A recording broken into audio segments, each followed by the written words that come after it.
It's definitely kind of first world problem, I would say. So we'll see. Hopefully they figure it out. Well, now it's 10:34 my time, so I think it's a good time to get started. Welcome, everybody. Thanks for making time to come out to this event. Really appreciate your interest and support. So the general kind of just what we're going to do, I'm going to present kind of just a real overview of what GHG emissions inventories look like generally for a campus. I think it's the same across all types of institutions and organizations, but we have lots of experience on campuses of how to do that. So I'll give a real general overview. Then we'll have Julian Poire, who's really experienced at this University of Calgary, for the last 4 years doing these kinds of things as their senior specialist energy performance. Prior to that, he has a long history in almost a decade in consulting, always, I think, around energy and sustainability. And prior to that, he did his bachelor's and then his master's of engineering at McGill. So we're lucky to have him here. And after his presentation, we'll have Amy Spark. She's not on the call at the moment, but she'll be here, I think, shortly. And she's going to talk about some specific aspects of GHG inventories. As we're going to go through, there's scope 1 and scope 2. It's rare that institutions look at scope 3, but her institution, Bow Valley College, is looking at aspects of that specifically. So it'll be a chance to learn about that. Often in these things, we go around the room and introduce ourselves. I want to make sure we respect everybody's time, and I'm not sure how long that'll take. So I think today, given that we have an hour, we're not going to do that. But maybe if you want to, you can put in the chat if you want to give some, your institution, what you're working on. There may be opportunities where we can talk to each other, and having an idea what you're doing at your institution on greenhouse gas emissions can be valuable to starting those conversations. So if you'd like to, you can stick that in the chat so we can get to know each other. So now I have shared my screen. Let me see. And so I'm hoping that you see my first slide. If I don't, let me know. So yeah, creating a campus greenhouse gas inventory. I've got the poll in progress. I think I'll let that go for a little bit longer, but you can see what the results are. So I want to do the acknowledgement. It's relatively long because we're covering a lot of territory, at least in Alberta. I could extend it to Ontario as well, but I like these things. I think they're kind of neat. We acknowledge that what we call Alberta is the traditional and ancestral territory of many peoples, presently subject to Treaties 6, 7, and 8. The Blackfoot Confederacy, Kainai, Piikani, Siksika, the Cree, Dene, Saulteaux, Nakota Sioux, Stoney Nakoda, and Tsuut'ina Nation, and the Métis people of Alberta. This includes the Métis settlements in the 6 regions of the Métis Nation of Alberta within the historical Northwest Métis homeland. We acknowledge the many First Nations, Métis and Inuit, who have lived in and cared for these lands for generations. We're grateful for the traditional knowledge keepers and elders who are still with us today and those who have gone before us. We make this acknowledgement as an act of reconciliation and gratitude to those in whose territory we reside on or are visiting. So just a little bit about what our group is, the Post-Secondary Community Practice. We're starting to get more and more active. There's going to be some interesting information coming out in the next couple months. We're going to start energy benchmarking. There's quite a bit of interest. I found this mapping tool online to try to map out some of the institutions across Alberta. Alberta is kind of funny how it fits into the map because it's so long or tall, I guess. So we get lots of on BC in there as well, but it gives you an idea of, we've got a bunch of institutions in Edmonton and Calgary, but University of Lethbridge College in Lethbridge, and up to up north, Grand Prairie Regional College. I've been trying to get a hold of folks at Keano College. Well, I think I've got an extra L in their name. Edit that, and Athabasca University. So there's also a number of institutions in Ontario that are kind of interested in participating. and in some of the other Western provinces, particularly Saskatchewan and Manitoba. So in this slide, just to give some context, and I found some really interesting information. It seemed that UBC has a long history of producing greenhouse gas emissions inventories, and their profile is very different because their grid power is very clean. But they've done, it looks like, some work. I don't know if they publish it to the same degree, but they've done some work in scope 3. So you can see in the first pie chart up top, it shows GHG emissions by scope in 2019. Their scope 1 amounted to 36%. And we're going to get into the details of what each of those scopes kind of compile. Scope 2 is only 2%. And that is basically because their grid power is very clean. And then scope 3 makes up a huge amount of their greenhouse gas inventory. And then in the bottom 2019 slide, it shows how they break that down between different types of sources that produce those emissions. So buildings is the largest at 45%. Flights, waste, commuting is always a big one. Building life cycle, and their fleet. So all of us can relate to these in different degrees, and we can all work towards reducing those emissions, and that's what we're going to be talking about. So as I said, I'm going to provide an overview of the inventory process and some of the tools available, and then Julian will present some specific experience at U of C, and then Amy will come on to talk about their experience at BVC, and they've just started doing their first one this year. So there'll just be a few tidbits about how it's going, and then we hope to have questions and discussion. I'm comfortable if you wanted to jump in. Might not be easy because I'll talk fast, but definitely at the end we want to have a bit of time where we can review what questions come up. So there's lots of reasons to create a GHG emission inventory. Really, one of the biggest, the primary driver is climate change. So we're all concerned about the amount of greenhouse gases we produce. Post-secondaries need to be particularly concerned because our students are going to live with consequences of how much we produce. So we have a real duty to make that change. But there's other benefits that can come out of it in terms of energy management. It's expensive using energy that maybe we don't need to consume.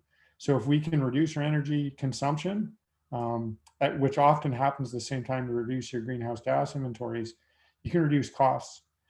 It's a strategic planning tool. So once you've done an inventory, as I was talking about at the start, there's all sorts of strategic things that you can do. You can decide what are the easiest emissions for you to reduce, and really prioritize what your actions are, as well as engagement. Those students, staff, particularly in post-secondaries, faculty are all interested in this topic. So it can be a real tool if you set it up that way to engage all those folks.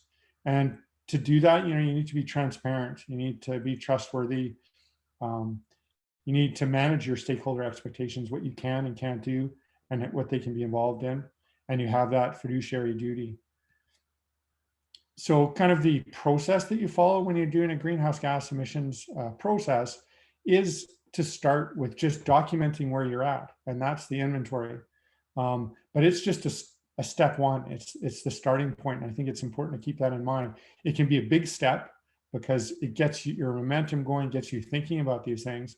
But it's just that first step. The next step is often going to be setting targets.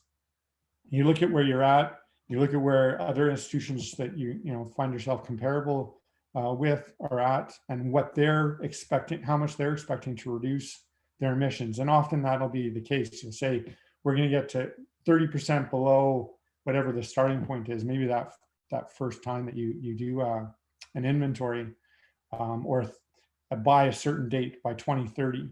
A real popular one because it's kind of required, I guess, to meet greenhouse gas targets globally. They're suggested by Paris Agreement, and to keep our temperatures kind of at a livable rate is net zero by 2050. And there are a few institutions in Alberta that are actually kind of aiming for that, and being pretty aggressive. but it's not easy. That the first easy steps or easier steps sometimes aren't too bad, but as we get deeper into how we're producing those emissions, it gets harder. So um, once you produce those targets, you need a plan of how to get there. You need to prioritize, and you're going to try to identify the easiest ones, find best practices, and we're working towards producing documents for our members that will help in that process, that'll learn from what's been done and extrapolate from what needs to be done to come up with plans and approaches that are going to be real good template for anybody, any institution to follow. Then you need to implement that plan. Something to take into account in this kind of whole process is it's going to take resources to do this. You may have engineers, you may have staff on site who could do these things and are capable of doing them, but they, if they're already busy, they need to create capacity. So all this planning and all these efforts are going to require some way to make those resources available. And then finally, in step 5, you're going to monitor your progress and report those results. It's an important part of that accountability. And sometimes it's going to shine a light where you won't necessarily feel comfortable, but if it helps to catalyze resources to keep that process going, because then most institutions want to do an inventory every year. So then you'll start the kind of process off again and do an inventory. And it depends how well established that process is for creating inventory. It'll take a lot of time. There's a lot of data to collect and analyze, and we're all getting better at collecting and analyzing that data. And we're expecting benchmarking to help that, increase the metering. But you start again and see if you accomplished in that year what you expected to, and keep that process going. So scope 1, 2, 3 emissions. Scope 1 is direct emissions from controlled or owned sources. So if you have a CHP unit on site, it is producing scope 1 emissions. And similarly, if you have other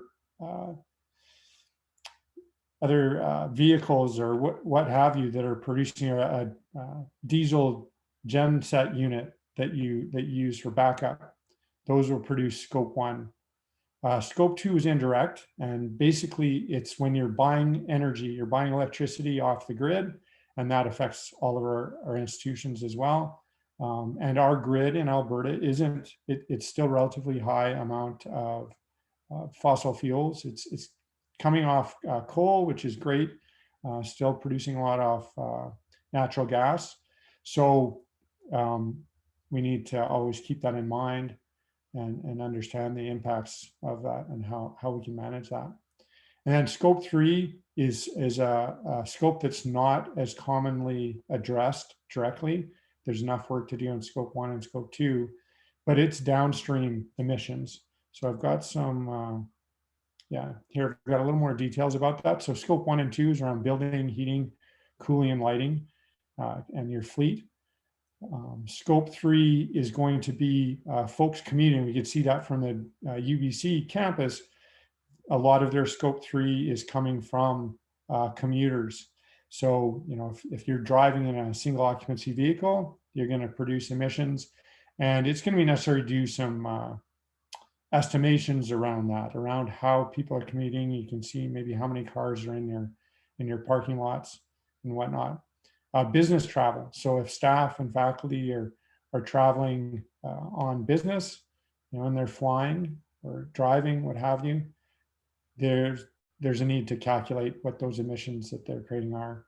Our solid waste and transportation and supply chain also produce emissions. So when we have products coming to campus from, in a big truck from far away or maybe not so far away, it's going to affect how much emissions they produce in that transportation. It also, obviously, these calculations get quite complicated. And there are standards for calculating them, but I think that they're still take a lot of time. And so that's often why they're not looked at in as much detail. But you can imagine how much work that would take. So some of the steps to create, from a high level, to create a campus GHG emission inventory. Step one is defining a boundary. What are you going to look at? You know, some campuses will have different campuses, literally. They'll have their teaching campus, they have residences, hospitals, agricultural facilities. Whether the boundaries could include, are you going to look at all scopes, scope 1, 2, and 3? And defining that from the outset is going to be important. Determining the period that you're going to cover. So your base year may depend on when you start to have data available about your greenhouse gas emissions. So it's probably going to be related to when you do your first calculations or when you have data back to. And you want to align with the appropriate year with the province, with your post-secondary fiscal. And I think those vary a little bit between our post-secondaries or the academic year. Data collection is also really critical, and we're getting more and more capable at collecting and analyzing data. Metering is becoming widespread. The tools, and UC is doing a bunch of work on this right now, but we're all thinking about it, about how to collect data, how to compare it, how to analyze it. And, you know, we've done all this in Excel, but that's time consuming and got errors associated with. Getting more systematic about it takes investment, but it can really increase how much time you have to analyze it and make decisions rather than just trying to get that data file to actually make sense. And there's a trade-off between accuracy and ease of collection. And finally, step 4 is quantifying the GHG emissions. I'm going to have another slide kind of getting into more detail about this, but basically you want to convert activity data into GHG emissions using factors. And those factors are kind of established for Canada, but they're probably getting better and better all the time as more research is done and more, more specific. So using those can be tricky. Take some practice. Here we go. Oh. So yeah, just a little bit more detail about quantifying GHG emissions. So basically you take an activity, which is amount of consumption, and an emission factor, which is available from Canada's National Inventory Report. And you do in the bottom cell a calculation. So for a fleet, if you use 500 liters of diesel every year, you take that 500 liters times the emission factor, which is 0.002757, which is the amount of carbon dioxide produced per liter, and you come up with the amount of emissions. And you can do that across different types of fuels. Some of the principles that you want to be thinking about when you're working on an emission inventory is accuracy, completeness, consistency, relevance, transparency, and be conservative. And I word it here as estimates and quantification tend towards lower values. And you want them to be conservative values. You don't want to overestimate or underestimate how much you're producing. And these are from the standard, the ISO standard 14064.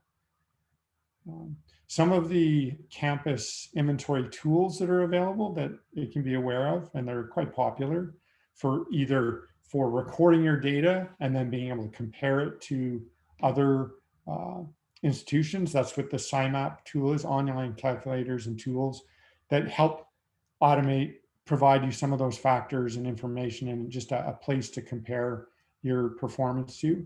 So the SciMap stands for Sustainability Indicator Management and Analysis Platform, and it's affiliated with the Second Nature reporting platform. There's also a greenhouse gas emission accounting protocol, which is commonly used, but there are other protocols. Energy Star allows higher education to record some of this information at a building specific level and do commitments and benchmarking. They have a program Net Zero by 2050, and they also have the program Energy Star Portfolio Manager Higher Education Benchmarking Initiative, which allows institutions to compare across different across the continent. Really, it's very popular in the United States. And finally, ASHI Stars is a popular reporting tool for all aspects of sustainability. One of their main focuses is on greenhouse gas emissions, but they allow you to record and compare and easily access. So I can pull out their data and compare on very specific data points how one institution is doing to another, which can be really kind of interesting and motivating. If you have a, an institution that you like to kind of compete against, that your upper management is going to be interested in how they're doing relative to you, and you're not doing as well as them, maybe on greenhouse gas emissions, but other measures as well, can get them excited. Here, I'm hoping I'm not stealing any thunder, but I really like this slide from University of Calgary's greenhouse gas emissions plan, and I'm going to go through it really quickly. So the focus areas at U of C are, you can see in that part of the file on the right, cleaner energy supply. So in Alberta in particular, we have a relatively dirty grid. So you can get, by getting a cleaner energy supply, by doing like they have, and converting to a combined heat and power unit, you can reduce emissions. Or even further, like Red Deer College has got over a megawatt of solar power, and so they can reduce their emissions that way. And the bottom part is around energy demand reduction. So particularly in buildings, there's so many ways to reduce consumption, either by making the building more heat efficient or changing lighting. And you can do that on existing buildings or new buildings. In many ways, it's easier to do it on new buildings because those existing buildings sometimes are quite old and can be difficult to retrofit. But I've heard from Mount Royal that their old building, particularly during COVID, has actually performed really well compared to their new LEED buildings. And around the circle, it's all around behavior change. So changing how we think, changing how we approach things, and that's that engagement aspect, which can be really important just in staff that are managing these processes. And I'm gonna again steal from you, see? So this is a common way to try to present performance and your goals. So there's a baseline of where you would get to, and that's that gray part of the business as usual forecast. So by 2030, if nothing changed, they'd produce that around 300,000 tons of carbon dioxide. But they have plans involving the red, which is new building innovation, converting to greener power in the green, and existing building retrofits, which is a huge component to get to that 50% below 2008 by 2030. So I kind of scurried through that, and hopefully that kind of give you an overview.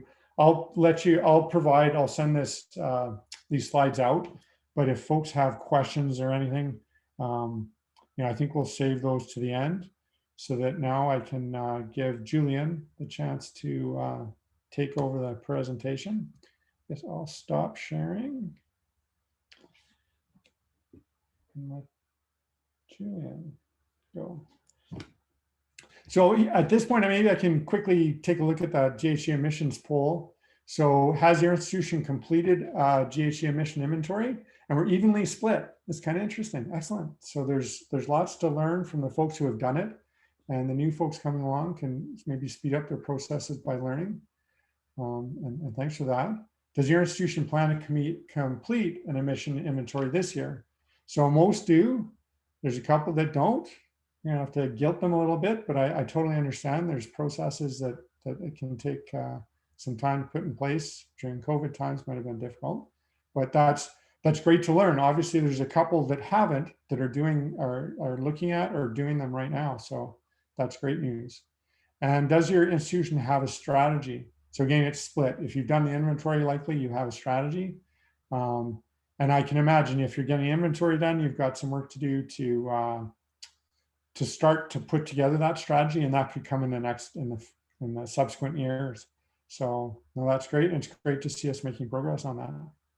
Thanks for your input. And thanks, Julian.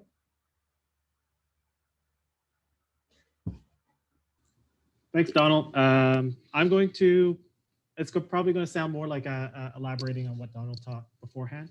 And it's a good refresher for anyone who's done a greenhouse gas inventory in the past, and anyone who's deciding to go down that path. So we'll take lessons from the University of Calgary and from previous consulting as well. So we've talked about why measure.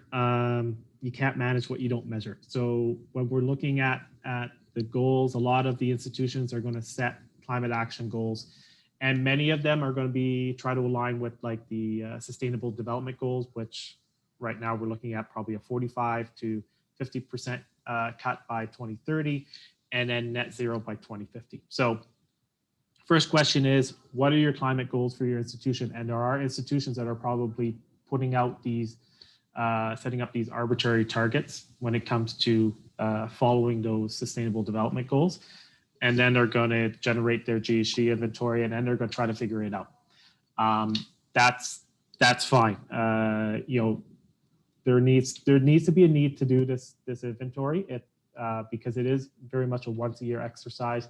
You may be able to, up to a certain point, get by using detailed energy management practices, but this is one of those high-level numbers that everyone can see and can understand what's happening at your institution. So what are your climate goals?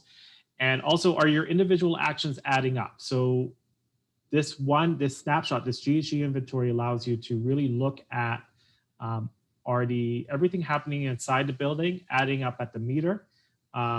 Is it having a material impact on my greenhouse gas inventory? Conversely, am I focusing on the wrong area? So when we look at those climate action goals and you reach out to your larger stakeholder and your community, you may hear things like, well, let's convert all our vehicles to electric.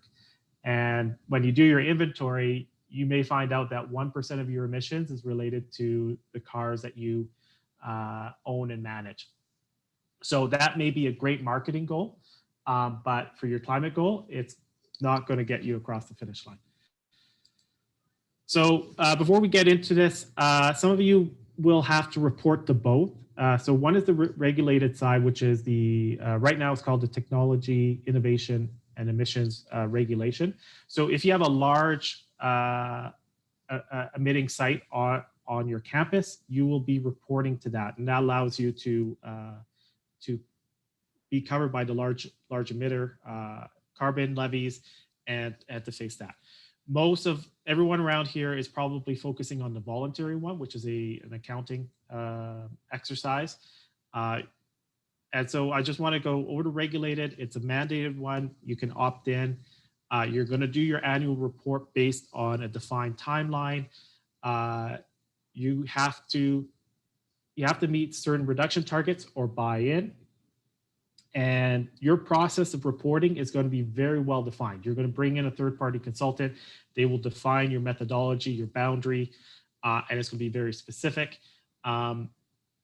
Such as, for example, mobile transportation on your site. It may be limited to if a truck has to move, let's say, wood chips from one side of the facility to the other, that will be counted in.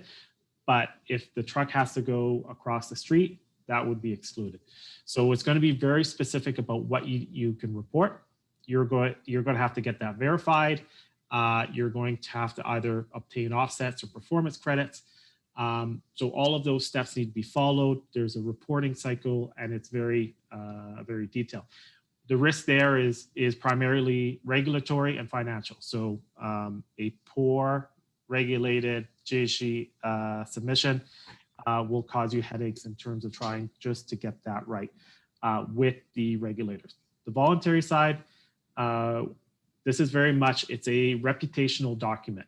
So much like when you look at a corporation, they will have annual financial statements and they will have a tax report. The regulated is a tax report. The voluntary is your financial statement. So you're going to want to follow best practices. You want to have as transparent as possible.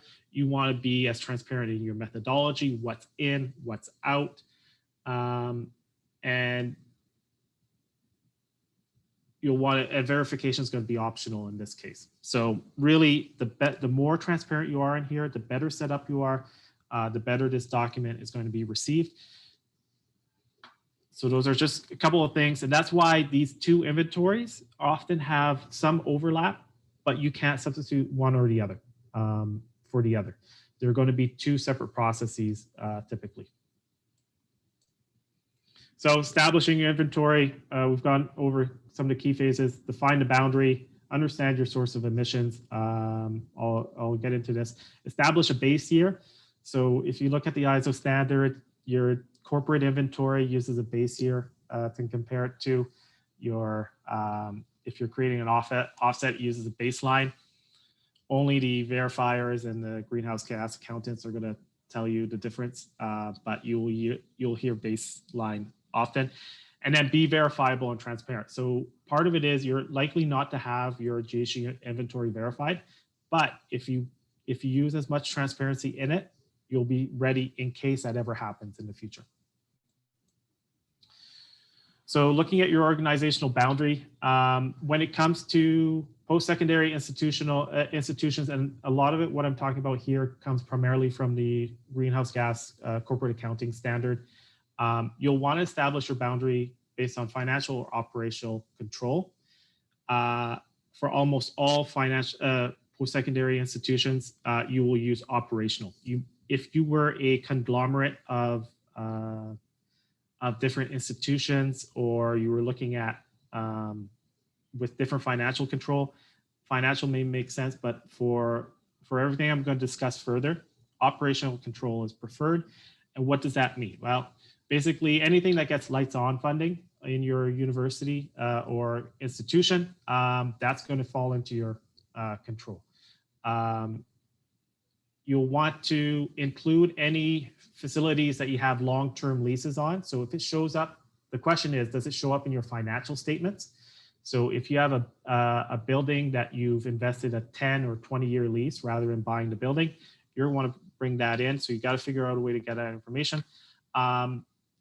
Short-term leases. So if you're renting a storefront under a short-term lease, typically you'll exclude that. And I'll get to how you could report it later. But in this case, for consistency, if it's a typical landlord-tenant agreement and you're the tenant, you'll probably exclude that. And then you'll want to be careful about how joint projects are controlled. So research institutes are probably your most common item is who actually controls it, who's operating that joint venture. Because it will typically be 3 or 4 institutions that have come together to pool their resources to operate this institute remotely. And so one of them is going to be an operating partner, or it could very well be a third party. How are you going to report that? And can you support not including it in your inventory, or do you want to make a note of it? Your base year. So when we're setting up climate action goals, we need to set a target of X amount of reduction by 2030 or 2050 compared to this base year. So how do you establish your base year? Well, the SDGs provide a bit of a snapshot of, maybe you can use 2005. You can use one of the larger, if you have a different base year that aligns with other corporate climate goals, use that. Or it very well be that the data doesn't exist. So you may not be able to quantify. If you say, I want to reduce by 2030 my emissions by 30% compared to 2010, you may very well find out that information is long gone, and it was never established. So you might want to, if you can establish it, you may want to use 2010. You may want to redo that. So for the University of Calgary, when we looked at our GHG inventory, we got that going the same year we signed on to a president's agreement in terms of establishing climate action goals. So that's back in 2008. We started that collection. We had been doing it at a higher level, but not to this same standard. But we've used 2008 since, because that's when we know we started our definitive actions. When you establish your base year, it should remain the same, but beware of significant asset purchases or divestment. So when we talk about that, Did I add a new campus? Did I add a new power plant to my institution? Did I spin off a significant portion of either operations or faculties from my institution? So if you do that, you may have to restate your base year to be transparent. Just because if you divest of 20% of your emissions in a year to year, you want to be transparent that 20% reduction is because of that baseline. So you base year. So you want to make that change. So that's why you want to keep it as consistent as possible. You don't want, for transparency reasons, you want to avoid having to restate. But if it is significant, if you move a lot of your operations off of your away from your operational control, you'll probably want to look at restating it. And all of the support, the resources I'll provide, they provide a lot more detail into that in terms of it. But basically, you either adjust your baseline up or down, or base year up or down to show either that operation didn't exist in the past or it did. And then same thing, energy shifts. You're probably going to see that more as the grid becomes a lot greener. If you're doing significant energy shifts, you may want to do a restatement as well, just to show that the emissions changes were because of that energy shift and not necessarily because of reduction actions. Okay, verifiable. So this is something to keep in mind when you're putting it together. It's fine to put it into SciMap. Can you trace the data back? Is there an operating procedure on this? If I was a community member, a stakeholder, if I open up your GHG inventory, does it make sense to me? Can I follow where the information is coming from? And just, so that's where, is it traceable? Internally, can I trace my energy bill into my inventory? And is my boundary accurate? So that's where you need to be very clear about what's in and what's out. Just because it has your institutional sticker on the front door may not mean it's in your boundary. So you want to be clear about why that's outside of it, beyond just saying we use an operational control method.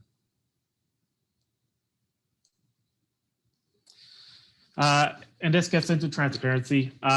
So as you want to be, obviously you'll want your executive report to be quick read, summarize, where is your energy and your emissions coming from? And then you want to have that be as transparent as possible. What is your boundary? Is there any inclusions or exclusions that you need to state that as clear as possible so that people picking it up can understand where this comes from. And then if you're going to start using offsets or RECs or power purchase agreements, those should be clearly stated in there, because that starts to, if you're looking at netting out your emissions, you want to clearly state that. So if someone picks up your emissions report this year and next year you decide to go 50% RECs, it shouldn't suddenly look like you had a 50% reduction. You should clearly state that this is what our emissions beforehand, and this is what happened after the RECs. So we talked a bit about the emission scopes, the direct ones, anything on that's happening under your control. So on-site combustion, vehicle fleets, the fugitives will be a very, very small amount. It's going to cause you a bit of trouble trying to chase those down. That's fairly straightforward. Scope 2 emissions, anything that the energy transfers that are required for your operations. So that's typically electricity, but district energy, so district cooling, district heating, and then any emissions and energy transfers. I put the asterisk there because that applies mostly to large, complex petrochemical facilities where they do transfer that kind of those kind of emissions or energies across the boundary. It probably doesn't apply to your institution. But again, those are your two ones that you will want to report in your GHG inventory. We'll talk, Amy's going to talk about scope 3 later on. But anything that you have direct actions. For University of Calgary, the reason why we focused on only scope 1 and scope 2 is that we previously as facilities, but amongst our operations administration, we have direct control over those items, we have the ability to implement actions to reduce those emissions. The scope 3, we had less control, so it wasn't a primary focus, and we didn't have the that as part of our goal in our climate action plan. So when we look at our climate action plan, we're focusing directly on these scope 1 and scope 2 emissions because we know we have the ability to change that internally.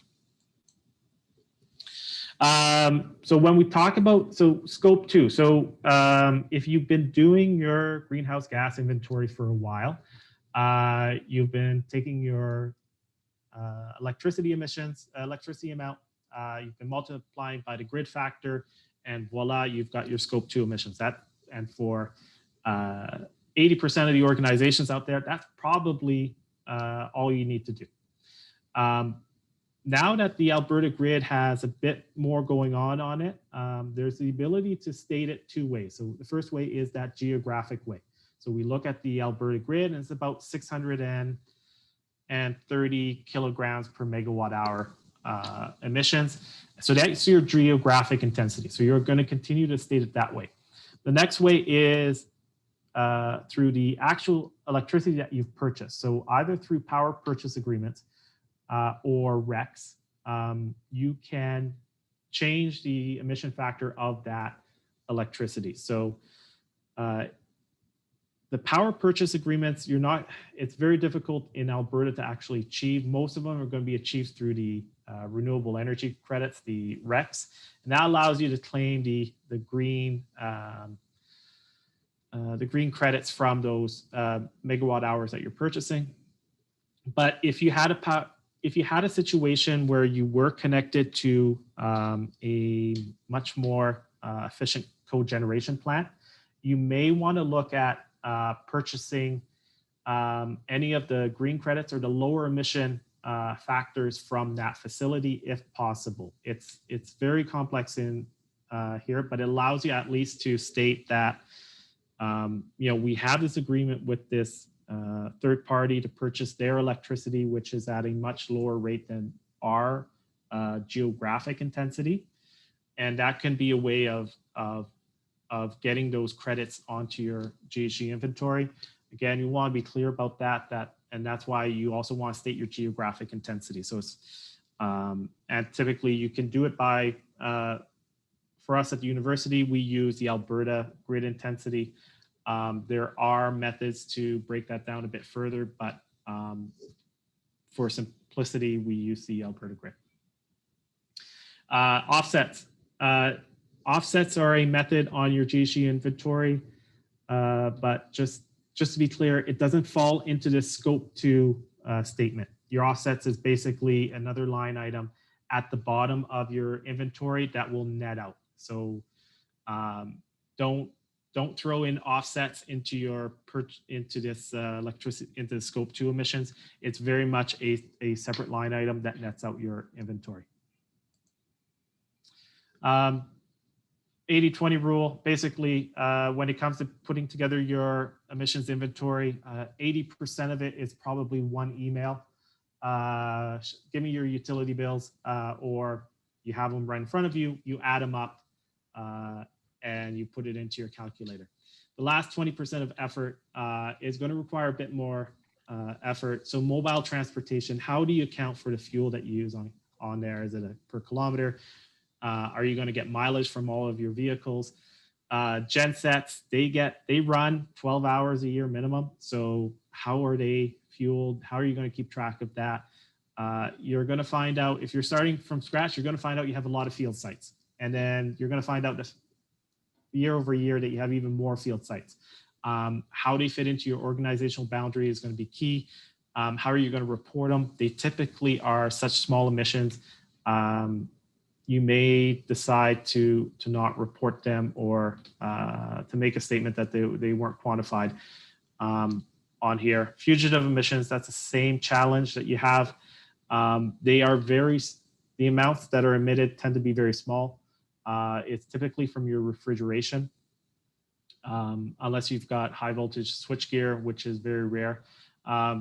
But how you track that is going to take a lot of effort. You may have multiple vendors providing support to all of your -80 freezers, your your regular fridges, your commercial tenants.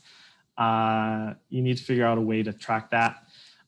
For some of our rural colleges, land management becomes a large emission source. So there are emission factors for that, how you report it. And it's probably a good way to report it if you do have a good agricultural program, is that allows you to actually implement actions on that land management to reduce emissions from there.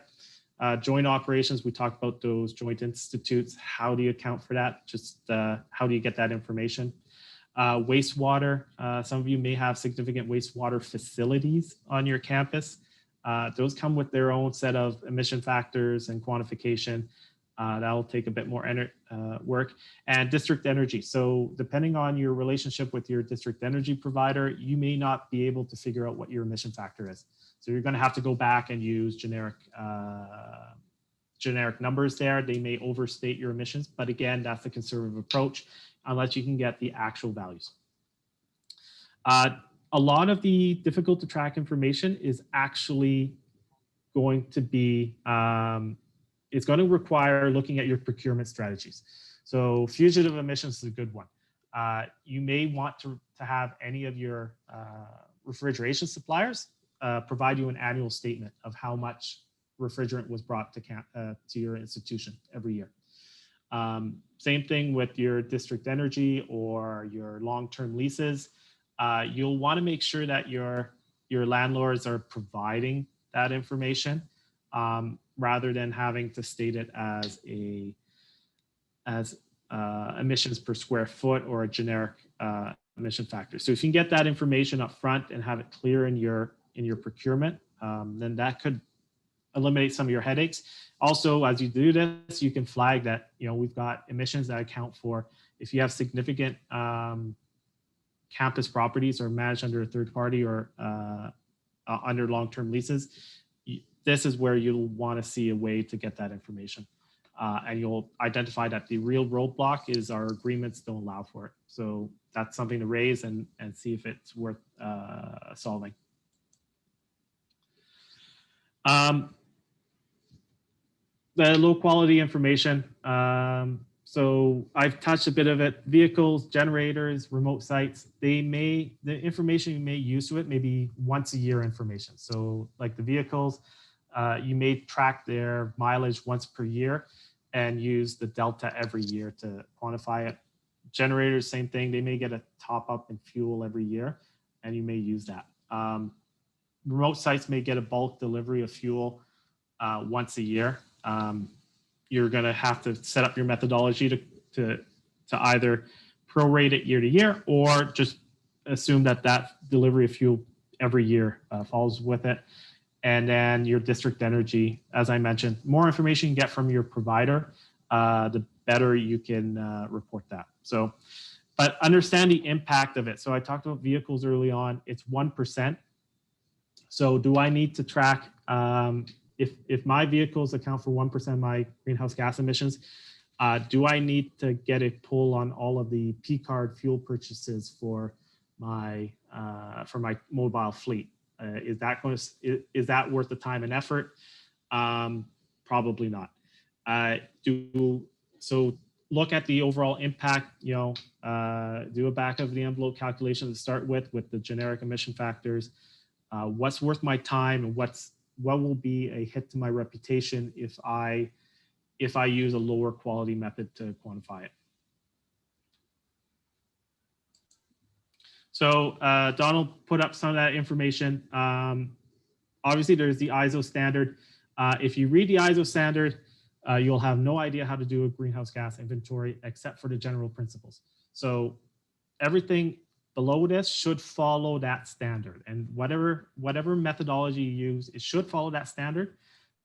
But the corporate accounting standard for greenhouse gases, that's a key one that you'll want to pick up. It is quite heavy, and I would steer you, if you're doing this the first time, go to SciMap. That's been developed for post-secondary institutions. You may get into it's not as strong when it comes to reporting Canadian side emissions, but it's a good start. It's a great start, and it's very simple. You don't have to create your own spreadsheet, so that's great. The climate registry actually provides really good context on how to build a greenhouse gas inventory that meets the corporate accounting standard and therefore meets the 1406 64.1, and it has all the methodologies in there for your location built into the back of the book. So when they release that, they've compiled it all. You don't have to go to multiple sources. Other than that, if you're going to compile your own, you'll want to look at Environment Canada's or Environment and Climate Change Canada's National Inventory Report. That will provide all of that's where we grab all of our emission factors for everything from our electricity grid to combustion of natural gas in Alberta versus Ontario, or even the emissions from every head of cattle that we have. So that's a good source of a lot of those. Any emission factor that you'll probably need, you'll find it in there. And and then the Government of Alberta tier and offset document. They can be a good tier and offset documents. They can be a good source if you're trying to figure out, is it in, is it out? It's a good background, or especially if you want to see the impact of your actions, the offset documents can help you shape some of that context in terms of what you can do. Scope 3 emissions, I'm not going to get into much detail, but the one thing I will flag is for Scope 3 emissions, we talked about operational control and the short-term leases. If you have significant short-term leases, you're not going to state it in your Scope 1 and 2 emissions, but you may want to state it in as a Scope 3 emission to state that we also have 10% of our buildings are in short-term leases in other buildings, and they account for X amount of emissions for our campus. This is a way to improve your transparency here, but it doesn't fall into your Scope 1 and 2. So if you're following the corporate the accounting standard, you won't state it there. But here's an opportunity to state significant assets that are directly related to your institution that don't fall in there. The other thing is parts of your inventory that are contracted out. So if you have significant assets that were contracted out, you may want to continue to state those if they are a significant source of emissions previously. Again, that would fall into your Scope 3 emissions. So. All right. Thanks, everyone. Excellent. Thanks, Julian. It was a great presentation. I think it provided a bunch of details that are really valuable. So no, thanks very much. I think that Amy's here now. So I think we'll go straight to Amy. And if you can hold your questions just another minute, Amy can talk to, she's the sustainability coordinator at Bow Valley College. And Bow Valley College right now is working on their first greenhouse gas emissions inventory. And part of their scope is to look at aspects of Scope 3. So I think she's going to be in a position to talk to that a little bit. Great, thanks, Donald. So just to confirm, we're ending in 3 minutes, right? Yeah. I can do it in 3 minutes, just wanted to confirm. And Donald, do you mind sharing from the result of the poll, how many folks are doing Scope 3, just so I'm not repeating information? Well, I don't know if that'd be a good question to ask. Oh, sorry, maybe it wasn't asked. I should have asked that, sorry. No, yes, so we didn't ask that question. That would have been a good one. Okay, that's really helpful. Thanks for bringing that up. So yeah, I'll just quickly share my screen here. Oh, do you mind enabling me to share my screen? Sure, okay.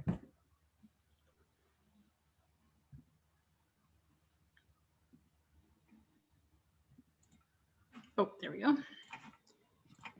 Oh, good. Okay, can everyone see that? Yeah. Great.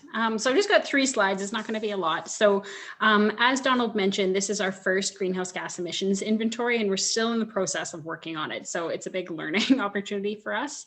And so we've decided to do 2 assessments at once. So we're doing the 2019 calendar year and the 2020 calendar year. And then our hope is that our next one would be done for the 2022 calendar year. And we really wanted to get an understanding kind of pre-pandemic, during the pandemic, and then post-pandemic. So we're really going to be seeing 2019 as our base year, and then looking at the data for 2020 to see what did the pandemic actually do in terms of our GHG emissions.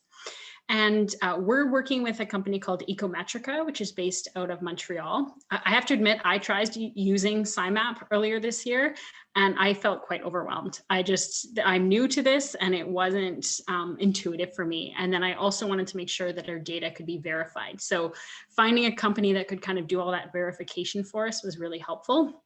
And then we decided to go with Ecometrica because we're getting a deal through Colleges and Institutes Canada, in which we're going to be able to access a platform for free that allows us to compare the GHG inventories between institutions. And I can see my peers, Lanchi and Jeanette, are on the call.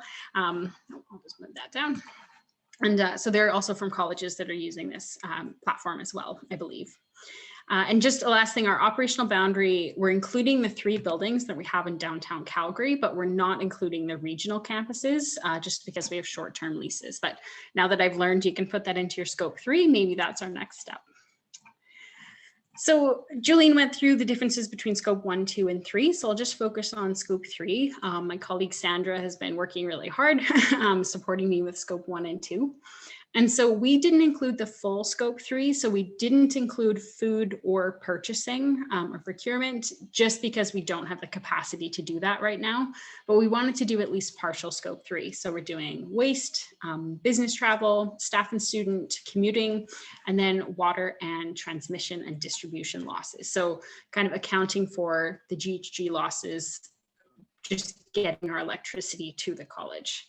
And business travel, we're planning on using our financial records for that rather than going out to different departments. But I thought I would just focus a little bit on our student and staff commuting, just kind of show you how we did that. So this is something that I'm still trying to process the data. I'm just trying to find time to do it.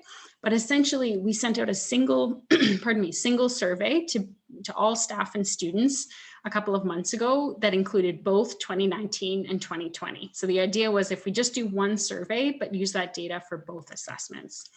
And we incentivized students with a prize. So we did a random draw and got a $50 gift card to a local zero waste shop.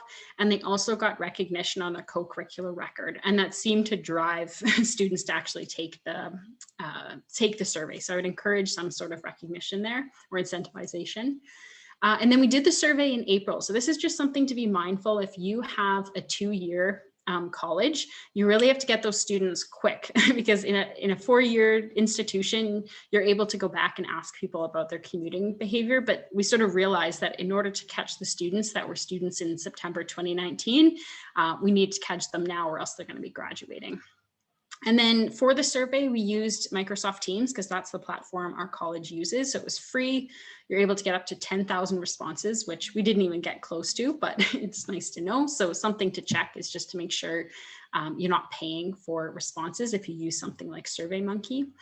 And what's also great about MS Teams is it's very easy to create branched questions. So we were able to go through and say, were you a student in 2019?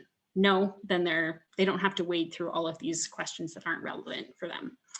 And then just last thing is we asked people to identify the last mile. So we decided to include for folks that are taking the C train, how did they get to the C train station? Did they walk? Did they take the bus? And that's just because we know the vast majority of our students use the C train. So this is going to be a big part of our train budget, let's say.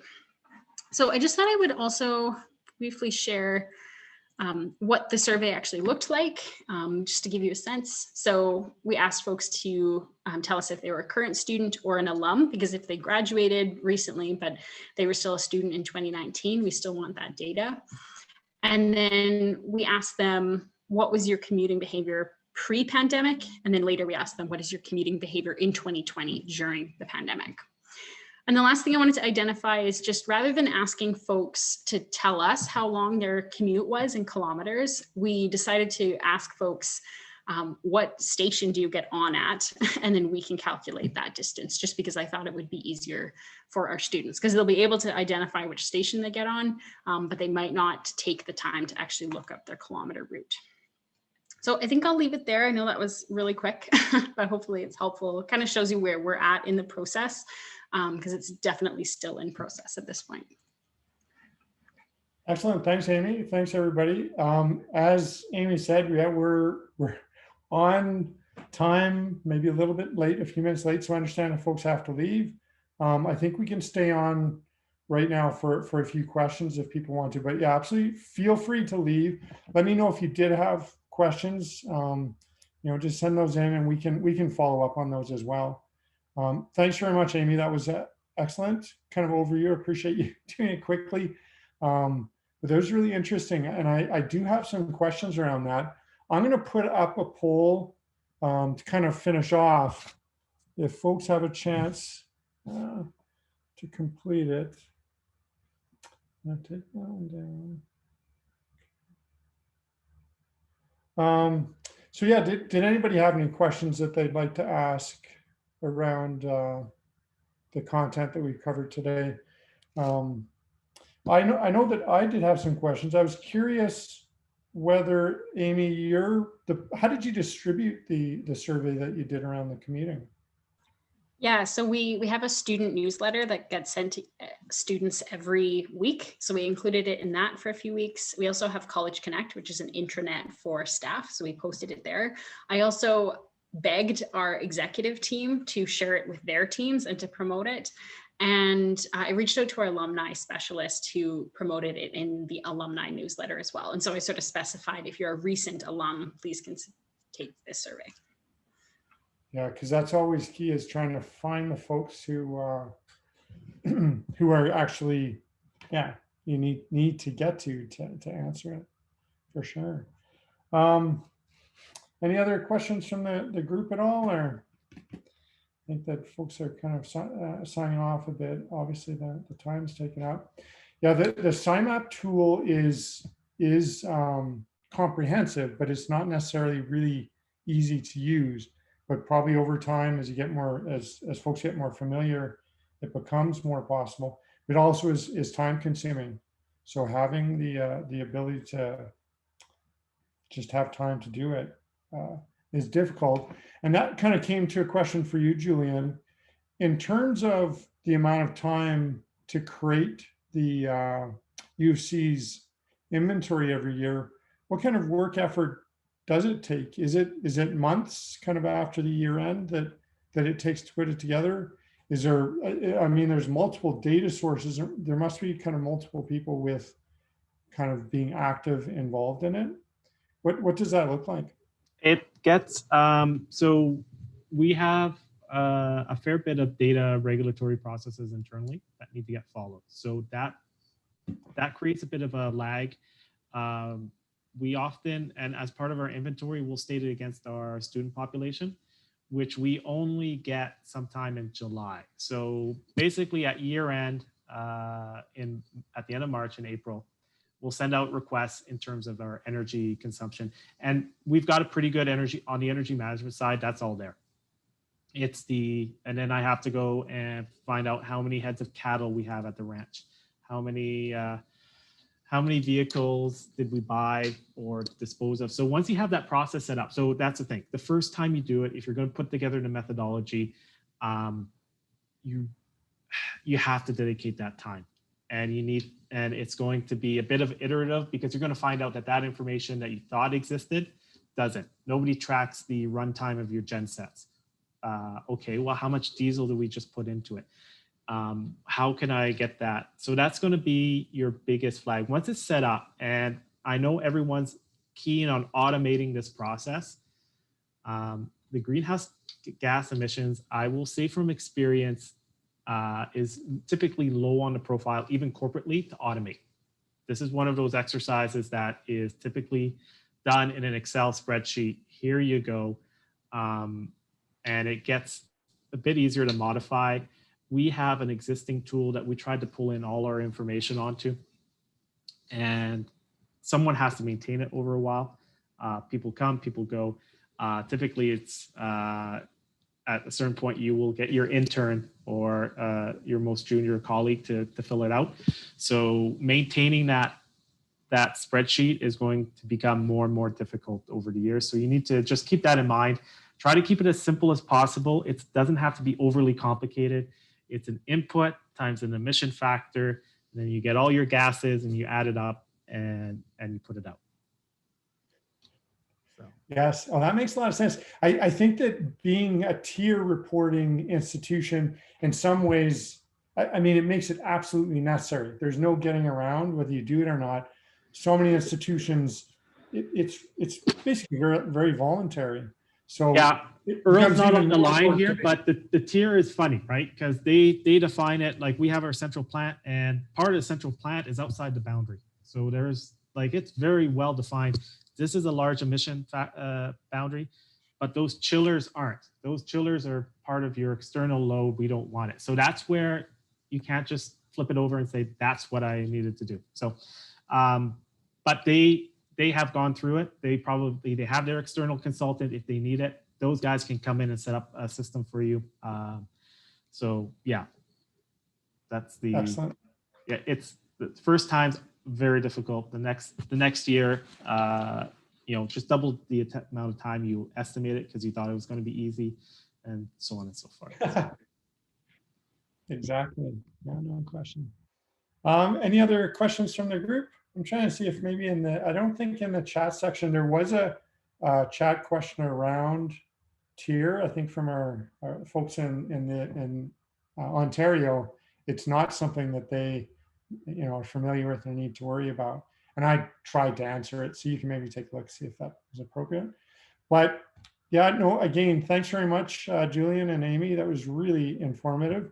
And thanks everybody who came out. We had a really good amount of people that came. Are there any other questions? Otherwise, I think that I can let you all go. So I've recorded this. I'll make that available. And if you want a copy of the presentations, maybe let me know.